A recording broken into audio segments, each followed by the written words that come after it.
Hey everyone! Welcome back to Let's Learn English, the podcast where we help you build your confidence and sound more natural. I'm Jessica. And I'm Daniel. We are so glad to have you with us today, especially our awesome YouTube community. If you're watching us there, don't forget to hit that subscribe button. Yes, absolutely. Now, Daniel, today we are diving into a topic that so many of our listeners have been asking for. We are talking about English in the workplace. Oh, this is a big one. And we aren't talking about writing formal emails or giving big, scary presentations. We are talking about the daily, casual interactions with your colleagues. Exactly. What we call water cooler talk or small talk. It's those little conversations in the hallway, in the break room, or right before a meeting starts. They seem small, but they are so important for building relationships. They really are. It can actually feel more intimidating to chat informally with a coworker than to read slides from a presentation. With a presentation, you can practice, but small talk, it's completely spontaneous. It is, but don't worry, we've got you covered today. We're going to break this down into three main sections: starting a casual conversation, asking your colleagues for help politely, and finally, navigating social invitations like lunch or coffee. Perfect plan. Let's start with the first one, starting a casual conversation.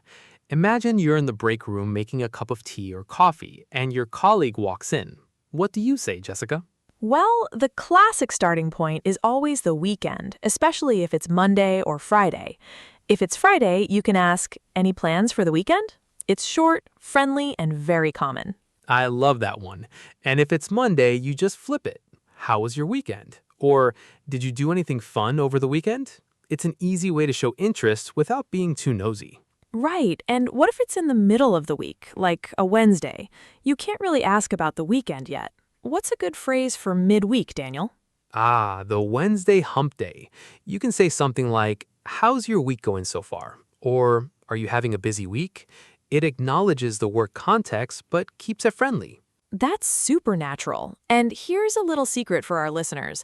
You don't have to give a super long answer when they ask you back. A simple, "It's going well, thanks. Pretty busy, but good. How about you?" is perfect. Ooh, that's a great tip. Always throw the question back to them with a "How about you?" or "And yourself?" It keeps the conversation flowing like a ball being tossed back and forth. Exactly. Now, let's move on to our second topic, which is collaborating and asking for help. This can be tricky because you want to sound polite, professional, and respect their time. Yes, you don't want to just walk up to someone's desk and say, "Help me with this report." That feels a bit too demanding, even if you say please. Definitely. Instead, you want to use what we call softeners or polite introductions. For example, "Do you have a quick second?" Or, "Sorry to bother you, but do you have a minute?" Oh, "Do you have a quick second?" is my absolute favorite. It lets the other person know that you respect their time and that you aren't going to take up their whole afternoon. Yes, and if they say yes, you can follow up with, "Could I run something by you?" This is a fantastic idiom. To run something by someone means to show them an idea or ask for their opinion. That is such a native phrase. "Could I run this idea by you?" Or, "I wanted to run this draft by you before I send it to the manager." It sounds incredibly collaborative. It really does. Another great phrase is, "Could you give me a hand with this?" It's a warm, casual way of saying, "Could you help me?" Right. "Give me a hand" is much more natural in an office setting than "I require your assistance," which sounds like a robot wrote it. What about if they are busy at that moment, Jessica? Ah, that happens a lot. If they look super focused, you can say, "No rush at all, but when you get a chance, could you look at this?"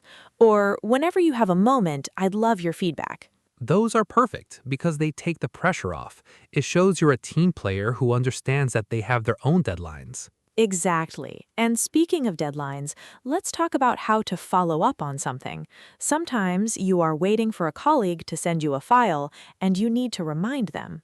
Oh, the gentle nudge. How do we do that without sounding impatient?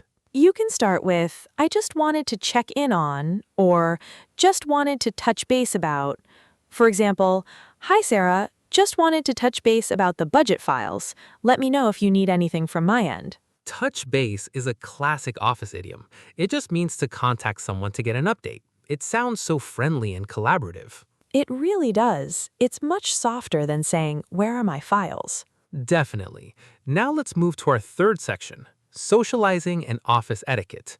This is about inviting people for coffee, lunch, or even happy hour after work. This is where real workplace friendships are made. If you want to invite a coworker for a quick coffee break, how would you phrase it, Daniel? I usually go with something like, "Hey, I'm heading out to grab a coffee. Do you want to join?" Or, "Are you up for a quick coffee run?" Oh, coffee run is a great term. It implies a quick trip to the local cafe. It's low commitment, which makes it very easy for them to say yes. Exactly. And what about lunch? If you want to get lunch with a group or a specific colleague. You could say, "A few of us are grabbing lunch downstairs. Would you like to come along?" Or if it's just the two of you, "Do you want to grab a bite to eat today?" I love grab a bite. It's so casual. But what happens if you're on the receiving end of the invitation and you're just too busy or you already brought your lunch? How do you say no politely? That is a great question. You don't want to just say, "No, I can't." You want to acknowledge the invite and give a soft reason. You could say, "Oh, I'd love to, but I'm actually swamped with this project today. Maybe next time." Oh, swamped is a wonderful vocabulary word. It means you're extremely busy, like you're covered in work. And ending with maybe next time keeps a door open for future invitations. Yes, it shows that you genuinely want to hang out, you just can't do it today. Another option, if you brought your lunch, is, "Thanks for asking. I actually brought my lunch today, but I'd love to join you guys tomorrow." That's perfect. It's honest, polite, and proactive. This kind of communication really builds a warm, friendly atmosphere in the office. It truly does. Well, we've covered a lot of ground today, from starting small talk with "How was your weekend?" to asking to run something by a colleague and inviting them for a coffee run. We sure did. The key takeaway here is to keep it friendly, respect their time, and use those polite softeners to make your English sound natural and collaborative. Absolutely. Now, we want to hear from you, our amazing listeners. What is your favorite phrase to use with your colleagues?